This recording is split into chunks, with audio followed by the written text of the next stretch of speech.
Class is now in session. I'm Professor Hockey, and today we will be recapping Game 4 of the Eastern Conference Finals between the Tampa Bay Lightning and the New York Islanders. The Lightning leading the series 2-1. It was the Islanders who had won the previous game 5-3. They were looking to tie up the series here in Game 4, but instead it would be the Lightning taking a pretty good 4-1 victory to put themselves onto match point going into Game 5, mirroring what ended up happening in the Western Conference Finals just yesterday.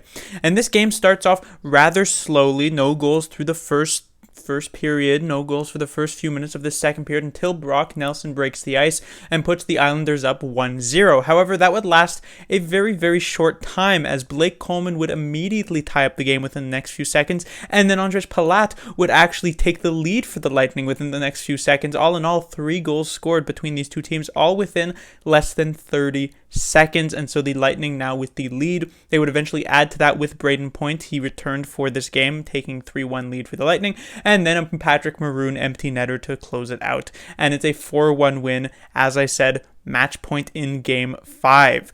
Good news for the Tampa Bay Lightning.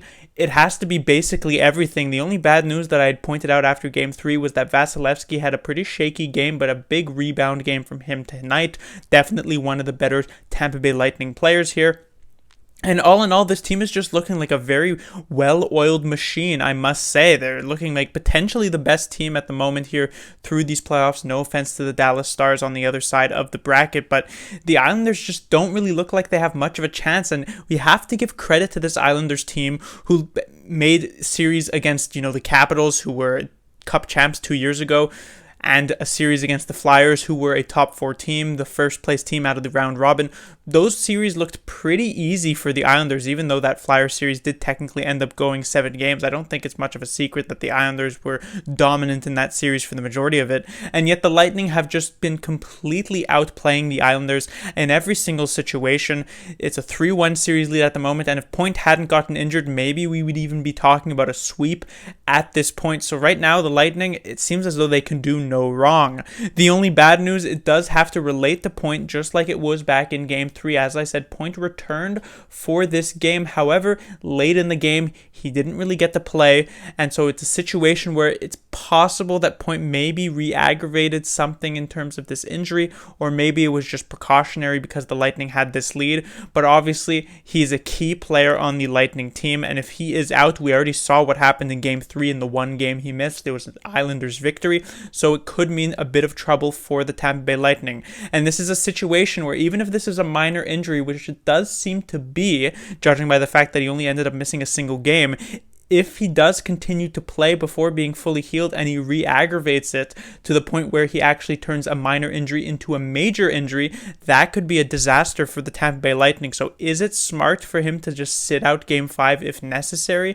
Probably, but I guess we'll end up seeing what happens. It's possible that it's nothing hugely to worry about.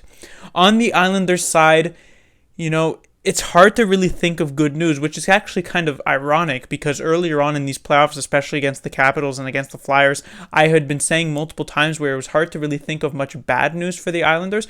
But now it's not even that the Islanders are playing poorly.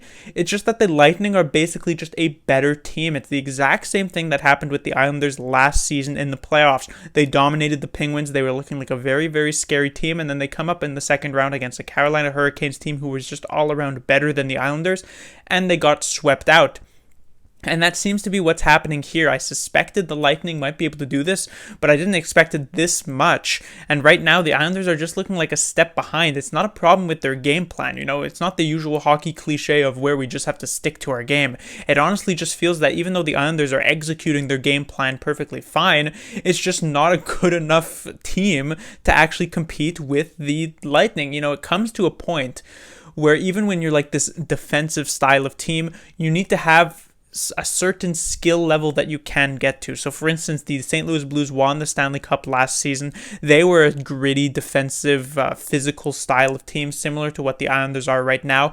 But there was another level that certain Blues players could get to. Ryan O'Reilly, Jaden Schwartz, Braden Shen. These were players who could really step up and make plays happen. On the Islanders, the only player I can think of is Barzal, and he's been quite neutralized throughout this series. Other players on this team, like, Eberle, Bailey, Anders Lee. These are all good players. These are all solid players, top six, but they're not highly skilled players. They're not players who are going to carry your team. And so game plan was enough to take out these first 2 rounds, but once they're facing the real cream of the crop of the NHL, like the Tampa Bay Lightning are, they're heavily struggling in this area. That's just at a point on paper is just not really good enough, and that really is the case here for the Islanders. So hard to find much good news, hard to find, and that's sort of what the bad news is.